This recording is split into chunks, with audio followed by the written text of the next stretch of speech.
একদিন গ্রামের এক চালাক চোর ভাবল আজ সে নতুন কিছু ট্রাই করবে। সে চুরি করতে গিয়ে সঙ্গে একটা বড় বাক্স নিয়ে নিল। উদ্দেশ্য, কিছু দামি জিনিস পেলেই বাক্সে ভরে ফেলে দিবে, যাতে সহজে কেউ বুঝতে না পারে।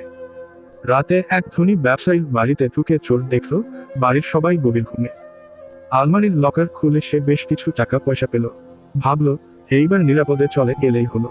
কিন্তু ঠিক তখনই ব্যবসায়ীর ছোট্ট ছেলে ঘুম থেকে উঠে পড়ল। ছেলেটি চোরকে দেখে বলল, তোমার এখানে কি দরকার? চোর সঙ্গে সঙ্গে বুদ্ধি খাটিয়ে বলল, আমি জাদুকর, তোমার জন্য একটা ম্যাজিক দেখাতে এসেছি।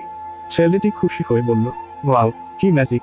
চোর বলল, এই বাক্সের ভেতরে ঢুকলে তুমি মুহূর্তেই উধাও হয়ে যাবে। ছেলেটা আনন্দের সঙ্গে সঙ্গে বাক্সের ভেতরে ঢুকে পড়ল। চোর তৎক্ষণাৎ বাক্স বন্ধ করে দিল এবং হাসতে হাসতে তা কাঁধে তুলে নিয়ে বেরিয়ে গেল। কিন্তু মজার ব্যাপার হলো, চোর ভুলে গিয়েছিল যে বাক্সটা অনেক ভারী। হাঁটতে হাঁটতে সে ক্লান্ত হয়ে পড়ল। এক পর্যায়ে গ্রামের এক পথচারী তাকে দেখে জিজ্ঞেস করল, ভাই, কি নিয়েছো ওতে?